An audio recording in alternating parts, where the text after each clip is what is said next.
Hello everybody, welcome to this edition of the Coaching Conversation. In this series, we're looking to help business owners, business leaders see how coaching can help them and their teams be the people they want to be, achieve the things they really want to achieve in their life. We also aim it at fellow coaches. What we're really looking to do is to show them our experiences and hope that inspires them and helps them develop their own skills and practices. I'm Graham Wiley. I've been coaching business leaders and business owners around the world for the last 2 decades. Nothing more to say now other than get ready, get comfortable. Here comes this edition of the Coaching Conversation. So, mental fitness is our work in this area is all built around the work of Coach Shazad Shamin, who is a Stanford lecturer, an expert in this field, and he's based in San Francisco. So why do I think I'm qualified to talk about this? Well, the first thing is I am a qualified executive coach and mentor. I have a master's equivalent qualification and have been doing so for many, many years. I have a qualification as a positive intelligence coach, which is both an academic qualification and a peer-rated qualification. I've coached personally, and the Executive Mindset has coached personally hundreds of people around the world, from, as it says there, Beijing to Houston and all over this country. I am an entrepreneur. I've built my own businesses and I've sold them. And much more importantly, I live in the same world that everybody else lives in. We do know, all of us, how important physical fitness is to general health and well-being. And the truth is, thankfully, we're getting more prepared and more accepting of saying out loud that mental fitness is important too. I'm of a certain age, and I remember when admitting to stress was seen as a sign of weakness and was definitely a career negative. And thankfully, we're past that and we're moving forward from it. And we are beginning to really see and understand the importance of being mentally fit to help us stay, as it says there, at the top of our game. Work really well with the people around us. That's domestically as well as professionally. And generally, thrive both as ourselves and as a society, as a group of people. As a coach, I'm continually meeting signs of lack of mental fitness with the people that I work with. But being a coach, you do get very, very close to the people that you're working with, obviously, particularly in a one-to-one situation. And the effects of mental fitness or lack of mental fitness come out in those programs and become important elements of what people want to work on. So I do see people who are physically unwell because of the amount of stress they're going through. A great sign of poor mental fitness is an imbalance between work and home, an inability to get prioritization right. People who just generally feel inadequate, they just don't think that they're worthy of the jobs or the life that they're enjoying. People who really don't have confidence, people who are lacking in mental strength, find it difficult to make decisions, and they live in a world of stress and pressure, and that damages relationships both personally and professionally. It can get in the way of their careers and their ability to perform at work.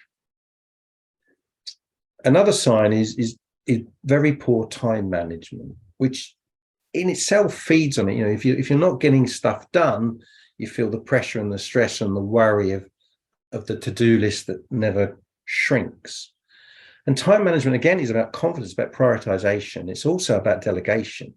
We can't all cope with everything in life. It's just physically impossible, whether that's in the workplace or whether that's in the home. The truth is, other people have to help us along. And getting people to do that stuff is part of the confidence and strength of being mentally fit. And a lot of the people I meet, particularly the people suffering with mental fitness, they just live in this world of overwhelm. Everything is just too much. There's a tsunami of life coming at them that they're just not making headway with. And broadly speaking, people who are less mentally well fit, they're just not so happy. They live more of their time feeling less happy than the people that feel more mentally fit and live in a world of more optimism and more positive thinking. And actually, sometimes these signs are pretty extreme, and people are pretty unwell or pretty unhappy or really not coping. And in the vast majority of cases that I see, the single biggest root cause is fear. Fear of failure, fear of embarrassment, fear of poverty, fear of rejection, you name it, the list is endless. But what's driving the worry, what's driving the stress, is the fear of something they don't want to happening. But there's good news out there. This is a happy place, really. The truth is, we can define mental fitness. It is the ability to cope with life's challenges more positively. And resilience isn't having a force field around us, which is really probably little more than delusion or a lack of empathy. Resilience is the ability to recover from life's setbacks quickly. If something happens, and it always does, we live in the real world, the speed with which you can move on from that is your ability, is your resilience. And the more resilient you are, the greater the ability to be more mentally fit. And I suppose the biggest single lesson for me when I was studying this work was to recognize that the person that puts you under stress the most, outside of physical violence, is you. That being the case, you can choose to do that or not do that. The value of the work that Shehzad has done in this area isn't that he's invented a whole lot of new learning. What he's actually done is looked at lots and lots of different elements of learning and of research, and he's pulled it all together into one place, into an easy bite-size set of chunks that you can absorb and learn and work on in one place. And it's not philosophical, this work. This work is entirely science-based. And therefore, I'll talk to you in a moment about the elements of the research that he's pulled together. But the reality is, much of it you may well have seen, certainly elements of it you will have seen in your life so far. And that should give you confidence about the validity of what we're talking about. So here are some of the concepts that are put into this program. You may have heard of E plus R equals O. Well, what that is a formula. It basically says E is the event, R is your reaction, which creates the outcome. And if you think of the easiest example, it would be road rage. So there you are, minding your own business, enjoying your commute to the office, and someone out and over cuts you up and causes you all kinds of difficulties with the journey. And what you do next decides what happens next. Do you sit there, turn the radio up, keep enjoying the news? Or do you flick the finger, bip the horn, leap into the other lane and return the favour? One is not very stressful and one is very stressful, and entirely your choice. The next piece is about neural pathways. And for those of you who don't know what neural pathways are, I'll do this very, very simplistically. But in essence, as we grow up, the brain learns to react to life's stimuli, things that go on, and builds up repetitive, reinforcing ways of how to do stuff. So we might hear a noise that frightens us. We might realize that bright lights are unacceptable. We might find that heat means we need to move our hand. But over time, we build these neural pathways, which mean we regularly respond to life stimulation in the same way. And if you want to change those reactions, if you want to change those habits because they are habits,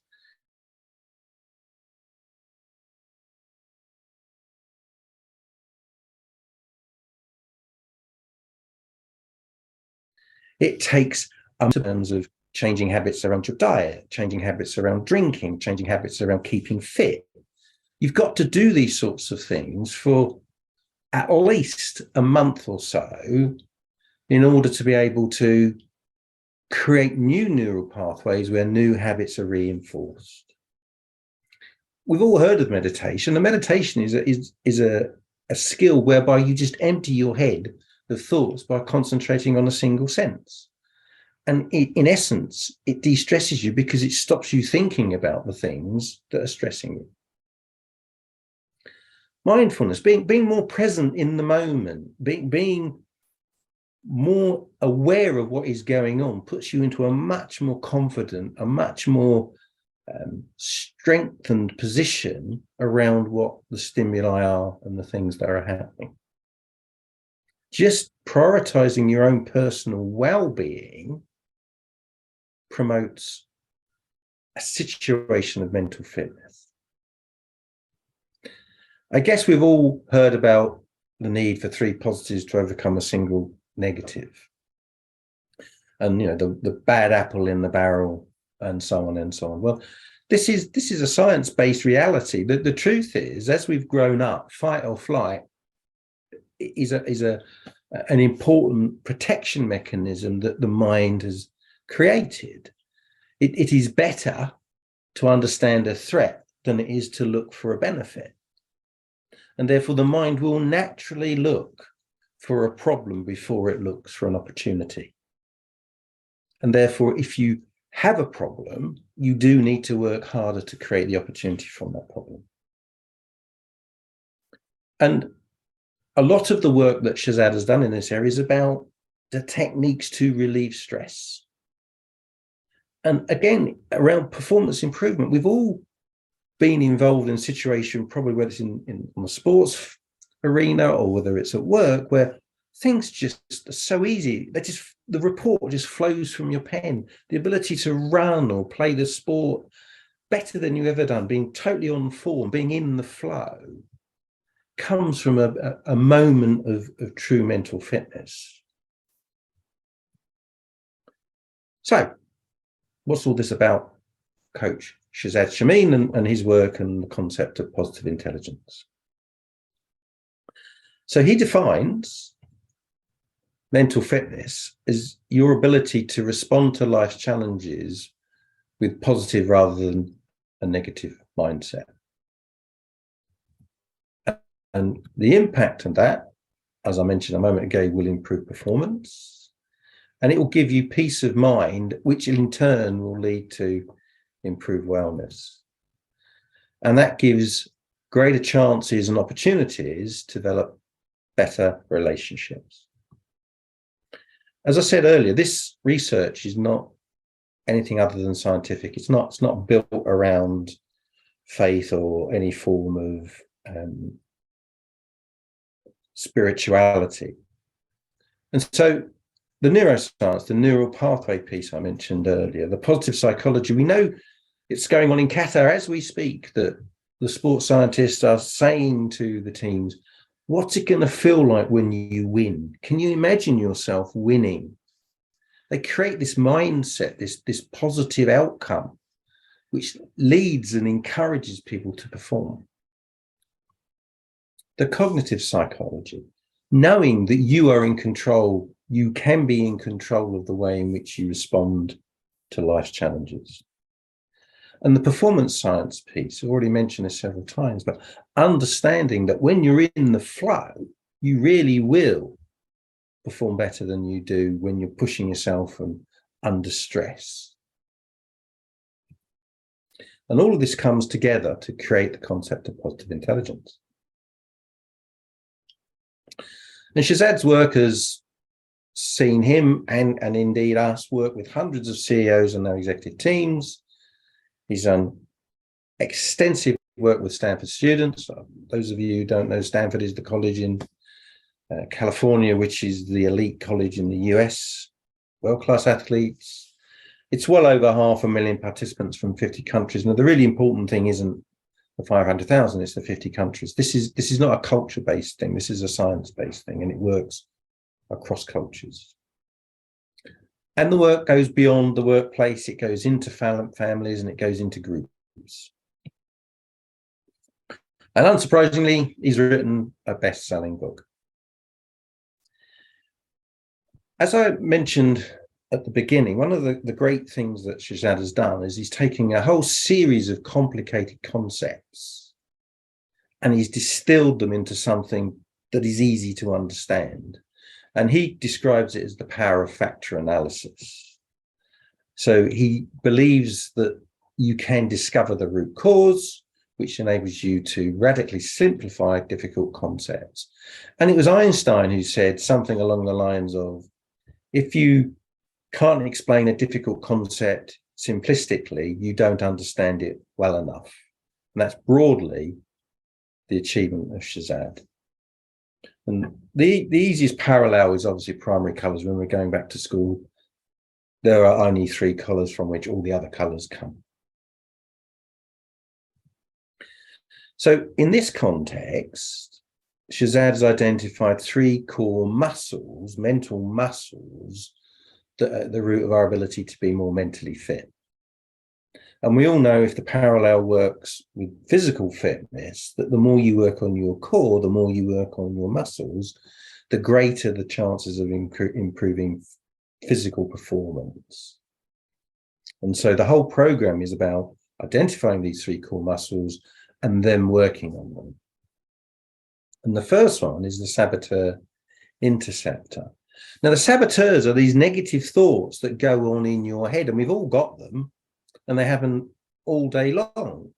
But if you can identify them for what they are and say, I'm going to not do that, just stop, that's the first step to taking control of the way that you're thinking. That leads to the ability to say, no, I'm not going to think about this thing in a negative way. I'm going to think about it in a different way. And then the sage is the muscle which enables you, the thought process that enables you to identify how you're going to move forward from where you are today with this, whatever this thing is that's just happened. And it comes from the 2 sides of the brain. The saboteurs live in the left side of the brain, the rational, hard-thinking, logical side of the brain. And the sage side, the sage powers, as he describes them, lives in the more creative right-hand side of the brain. So more about this saboteur interceptor. The saboteurs, there are 10 saboteurs as identified by Shazad. Everybody is led by the judge. The main saboteur is the judge. So this is the thought in your head that says, I don't like that person. That's a really bad thing that's just happened. Or, do you know what? I'm a fool. It's all my fault. So the judge is that set of thoughts that judges other people, judges circumstances, judges you, and comes to the conclusion that it's not good stuff. And then the other 9, the other saboteurs, we all have an element of each of them, but we'll have 2, 3, 4 that are our main saboteurs. And the weird fact of this is they're not just our saboteurs, they're actually our greatest skills. They're the things we're really, really good at. But they've got out of proportion, we've overworked them, they've got overdeveloped. And part of this process, part of what we're doing is to get them back into a sense of proportion. So let me give you some examples. If we work with a controller, so it's a fantastic skill to be able to organize people, to take responsibility for getting things done. That's a fantastic talent. But if you take it too far and you micromanage everybody and you make sure nobody makes a decision without your authority, all you're doing is piling stress on yourself. If you look at the stickler, the perfectionist, it is a great ability to set high standards and deliver excellent work. But sometimes good enough is good enough. And pushing people and organizations to overachieve is unnecessary stress, it's unnecessary pressure. If you look at being a pleaser, it's a fantastic thing to want to help everybody rub along together. It's a great thing to see other people's point of view. It'll be a great thing if Mr. Putin was more of a pleaser than he might be.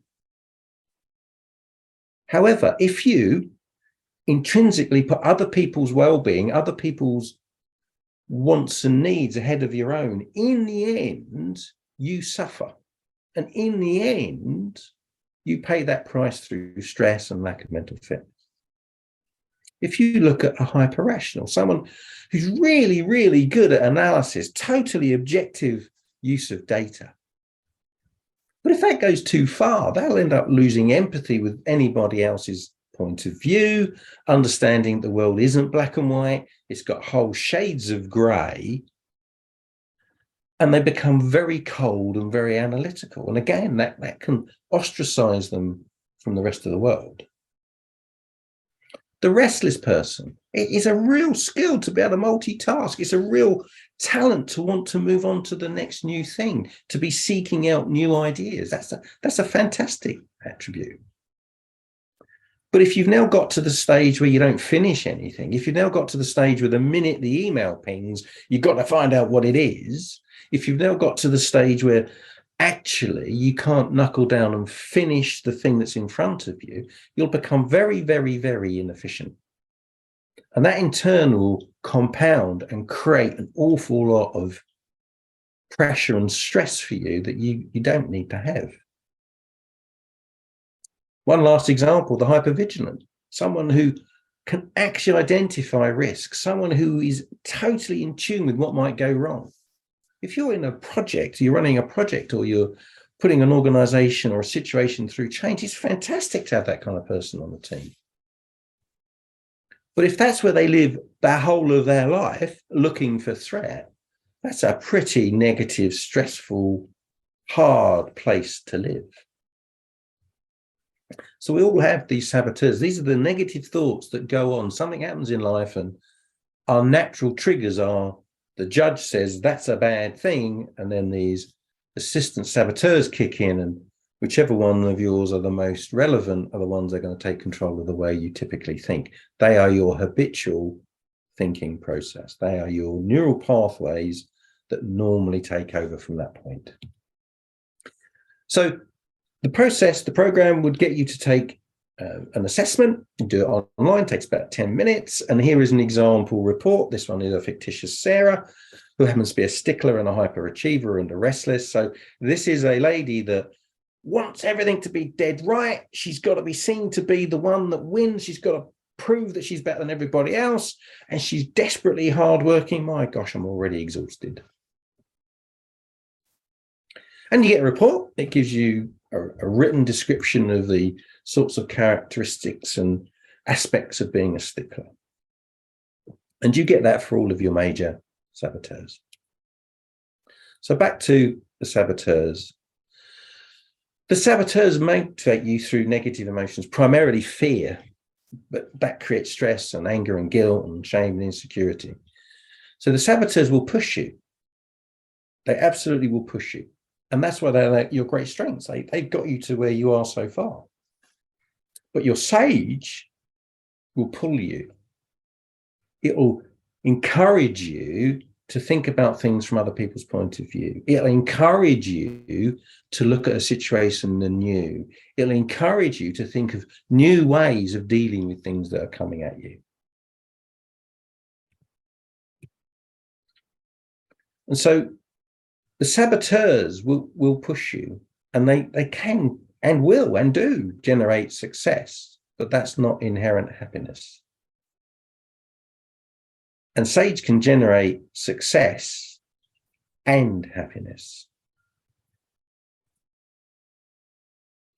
So are these negative emotions good for you? Is pain good for you? Well, clearly, if you put your hand on a hot stove, you want someone to tell you, oi, take it off. So clearly pain is that message system. And you need it to save you burning your hand. So negative emotions, these alert signals are crucial. You need your judge to say, hold on, something's gone on over here. You might want to be paying attention to this. This is really important. But staying in that negative zone means you're no longer thinking about what you're going to do next. It can blur your ability to be objective, and it can get in the way of taking action to move forward, to decide what you are going to do and get on with it and move away from the negative event. You can't change the negative event. You can't pretend it didn't happen. But by responding to it in a more positive way, there is a good chance you'll move on constructively. So these negative emotions, these are your saboteurs, and we've all got them. There's no shame in it. There's no embarrassment in it. We've all got them. And whether you've got the different ones that we've seen on the analysis, or whether you've got a single leading saboteur, which some people do have, it doesn't matter. And so what is this sage all about? Now, whether you like Shazad's terminology or not doesn't really matter. It's something you get used to. The point is, there's a sage perspective, and it lives in the region of the brain that's dealing with positive emotions, how you get peace and calm, and where you do find this clear, objective focus, and where creativity lives. I mean, how many of us have gone to bed one with a problem and woken up the next day and, hey presto, we found the answer? And it's where the big picture lives. We don't worry the small stuff. And it operates from, as I said a moment ago, the sage perspective. Now, the sage perspective is that every outcome or circumstance can be turned into a gift and opportunity. Now, I fully accept that many of you will be looking at with a huge dollop of cynicism. And that's fine. I understand that. But what if I said to you, the sage perspective is making the best of a bad job? You know, stuff happens. Crack on. Well, the way to do that is to say, it's happened. How am I going to make the most of this? It's happened. Where's the opportunity? What can I take out of this? I'm going to give you a short little story called the Stallion Story. It's a Chinese fable. And it's an example of a set of experiences that we will have all had, I'm sure. And I'll pick it up at the end, but I'll talk you through the story, the Stallion Story. So it's in ancient China, and there is this very wise old farmer who has a prized stallion. It's his pride and joy. And he puts it into a competition and it wins. The only problem is that some thieves identify this is now a valuable horse, and they steal it. So his friends and neighbours come round and see him and say, "Oh dear, I'm really sorry to hear about that. You must be heartbroken." And all he says is, "Who knows what is good and what is bad?" A couple of days later, this stallion breaks free and runs back towards the farm. And on the way, it bumps into a herd of wild mares, and they follow this stallion back to the farmer, who's now got his stallion back and a herd of mares. So all of his friends come round and pat him on the back and say, "Isn't this fantastic? Well done." And all he says is, "Who knows what is good and what is bad?" Now, the farmer's son is out working with these mares and is thrown by one of them and breaks his leg. So these mares have come back and they've now broken the leg of his son. And all of his neighbours come around, his friends, and they come around and say, "Oh dear, this is terrible. What are you going to do?" And he says, "Who knows what is good and what is bad?" Now, they live in this very, very eventful region where all sorts of stuff goes on all the time. And suddenly war breaks out. And the army go from village to village, conscripting all of the young, able-bodied men to fight. And of course, the son can't go to fight because he's got a broken leg. And none of the neighbours bother to go and talk to him anymore because they know exactly what he's going to say, which is, "Who knows what is good and what is bad. Now, there's a lot of profound and deep meaning in the whole of that story. But the truth is, the farmer puts his faith passively into something good will come from something bad. And what we're saying here, what this program helps you do, is to turn that into a more proactive situation where you take life's lemons and you turn them into lemonade. You choose the outcome that you want positively, proactively, and you work on it to create those opportunities for yourself. Which gets you inevitably to this question.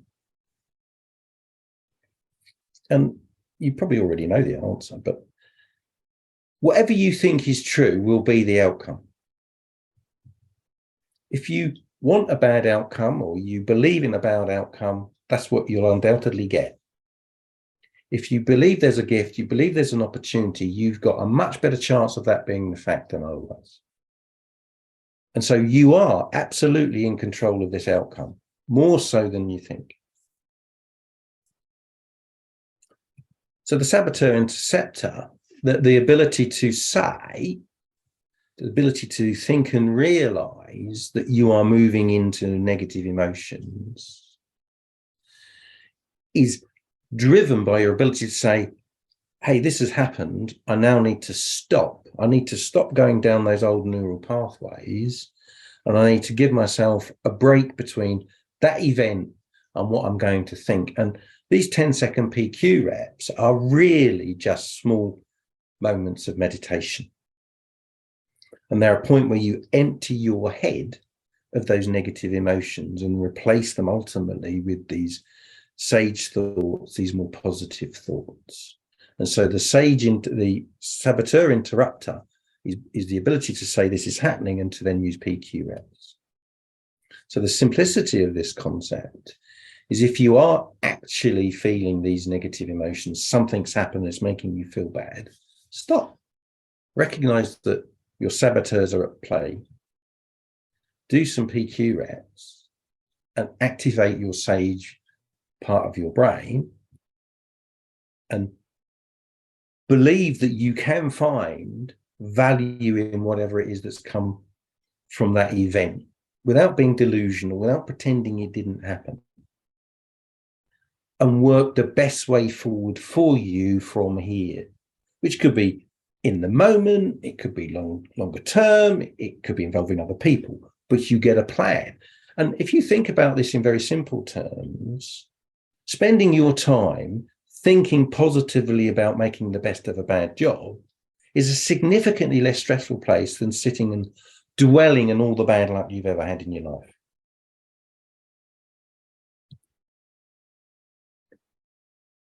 And the sage powers, as defined by Shazad, are things like empathy. How do you understand and see a gift? Well, perhaps you have to work out why the other person has done what they've done. Empathy isn't sympathy, but at least if you understand why they've done it, you might be able to find a way of meeting them halfway. Curiosity. What is it I'm learning from this? Creativity. Is this sponsoring an idea? If I just learned something I can really use, it might not be what I was intending, but can I build on this? And being calm, look back, is this really important? Does this really matter? And then taking the answers on and saying, this is what I'm going to do, and doing it. So can you, using Shazad's vocabulary, move from saboteur to sage in very, very difficult circumstances? Well, the answer is yes.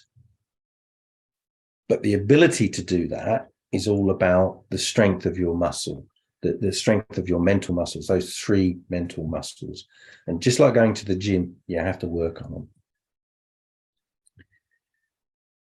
I mentioned this right at the beginning, but there is very little complicated about what I've shown you today and what is behind all of Shazad's work. And if success is made up of 100%, 20% is understanding, 80% is mental muscle. And for those of you that are used to working in the sport area, so perhaps you keep fit, or perhaps you do long distance running, who knows? Running a long distance, running a marathon isn't about knowing how far it is. It's about getting the miles in your legs. It's about doing it. So success has got to start somewhere, and it starts with intense initial practice. Remember, I mentioned right at the beginning that you've got to rebuild your neural pathways, you've got to create new habits, new ways of responding to life's challenges. Well, this program does exactly that for 6 to 8 weeks. You have 15 minutes practice or work a day broken down into slugs of 5 minutes. And you do that continuously for 6 to 8 weeks, and you will lay the foundations for much more fit, much more mentally fit core muscles. And it is a program, and it does take 6 weeks. It's all driven by an app that goes on your phone, or it goes on your laptop. You can take 2 online assessments. You've seen the Saboteur assessment, but there is another one, a PQ assessment. And that reflects back just where you are on a scale of positivity at this point, and then you can do it again at a later date. There are 8 chapters of Shahzad's book downloaded onto the app. You can print them off, or you can use it as an audio book. Every week you will get a video about an hour long of learning, taking you through the various aspects of the program. And that video is about an hour long, but it's broken down into chunks. You don't have to sit and spend a whole hour at it in one go. There are these daily training exercises which take about 15 minutes every day. We encourage people to join a pod, to join a small group of people going through the program at the same time. We do programs with individuals on a one-to-one basis. We also put people through pods. Pods are very successful. The peer learning, the peer group advantage of shared learning, shared experience does improve the process by about 5 times. We will show you these ways to interrupt those negative thoughts. We'll show you how to identify the saboteurs and how to use the PQ reps to stop that happening again and build these new habits. We'll teach you these new habits and how we can, all of us, manage ourselves and respond to life's challenges in a much more positive way. In the last 2 or 3 years, we have literally, at the Executive Mindset, put hundreds of people through this program. I can tell you it works. You can believe me or disbelieve me. You can have your own view of it. It matters not. The truth is, we know it works for most people. We know they get a lot out of it. We see it in the testimonials they give us. We see it in the Google ratings that we get. We see it in the things they tell us when we're talking to them. And again, that happens both on a one-to-one basis, that happens on a group basis, and that happens in a domestic environment, and that happens in a professional workplace environment, because we're all people. So there you have it. Mental fitness and how you can get it. It's a 6-week program. It will help you. You will move forward in your life. You will take control of the way your mind works for yourself to choose your responses to life's challenges. Emma, do we have some questions? Hi, Graham. Yes, we do. So Richard Stokes has come on and he's asking, what are PQ reps, please? I put a little response to him on there, but I think you'll be much better than me to explain that. So what are PQ reps, please? Throughout the whole of the work that Shahzad's done, he's tried to parallel his work to physical fitness. And so we all know what reps are in the gym. And so these short bursts of meditation are where you effectively interrupt your thought processes and say, no, I'm going to empty my head of thoughts. And you do that by concentrating on a single sensation. So it might be a sensation of touching fingers like that for 10 seconds. and you do nothing but think about what you're feeling. And there are others that are very similar meditation processes that you might have seen elsewhere. So in essence, a PQ rep is an interruption of the thought process, and the more capable you are at doing it and the longer you do it for, the stronger the sage response to life's challenges will be. Next question, Emma. Fantastic. Thank you, Graham. So we did have a couple sent ahead as well. If anyone would like to ask a question, please put it into the chat box so that I can read them out for you.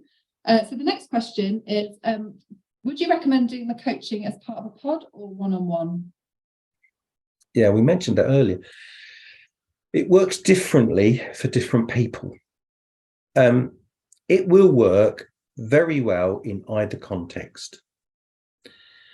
But in a pod, you get the advantage of seeing how other people have gone through the program, what experiences they're having, what challenges they're finding, which may reflect and share with you, may feel that reflects what you're experiencing, or you may be able to help them by saying, yeah, I had that, but I did this.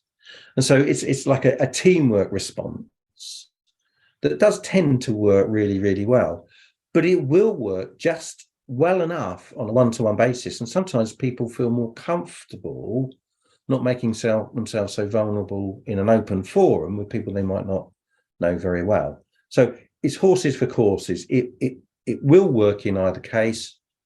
I think the pod would be my preference. Fantastic.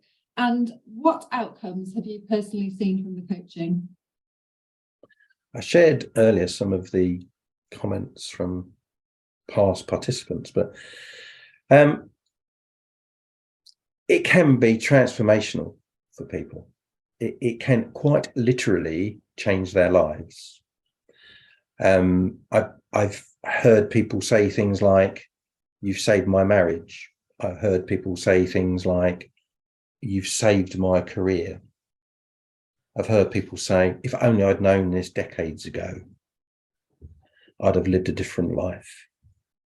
So the truth is, the more people embrace this, the more they'll get out of it. And therefore, the more they get out of it drives the outcomes.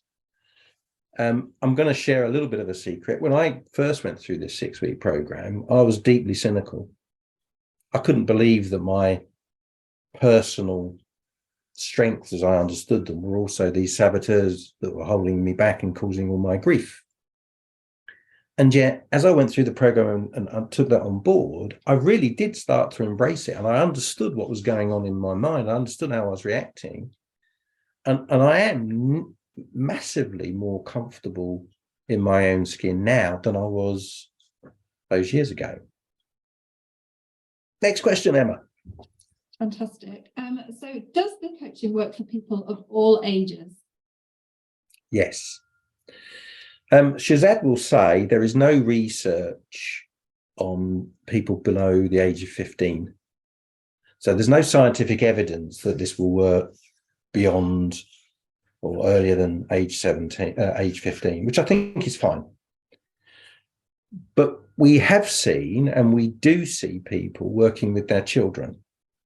So, and I don't mean infants, but my daughter, for example, has taught her daughter who suffers from anxiety when she's at school to do some of these PQ reps. And it does two things. It calms her down, but it's also a signal to the teacher, because she's explained to the teacher what she's doing. So when the teacher sees that she's doing this, there is an understanding that she's not at her best. And so it can help people at all ages, absolutely. And if you go to the other end of the spectrum, the older you are, you've just been putting yourself through the saboteur problems for longer than the rest of us. But you don't have to do it forever. You can stop. You can learn and benefit from this science. Fantastic. And our final question is, does the coaching work for people from different cultures and who speak different languages? Yes. Shazad has worked around the world. His book is translated to umpteen languages. I personally have coached people on this program from China to Texas. Yes, it does. It positively does, because it's a science-based program. It's not a philosophy. It's not a spirituality. It is simply a way of retraining your mind to think differently. So is that our last question then? Yes, it is, Graham. Thank you. Well, thank you, everybody. I hope that was helpful. Hope you found it useful. Really glad we were able to share it with you. Here are all the contact details. If you want more information, let us know. If you want to chat, get in touch. We'll happily give you our time. We know how important this is to people, and we're really, really keen to share the benefits of the Positive Intelligence Program with as many people as we can. So thanks, everybody. Have a really great day. So there you have it. That was the latest edition of the Coaching Conversation. Hope it was useful. Hope it did what it was meant to do for you. If you want any more information about our coaching practice, it's at the executivemindset.co.uk. While you're there, you can book your own free session, which will give you a much deeper insight to what coaching can really do for you. If you enjoyed the session, please give us a good rating. And if you want to reach out for further information, do email me at theexecutivemindset@sagegreen.com. That's about it for this time, and look forward to seeing you next time. Bye.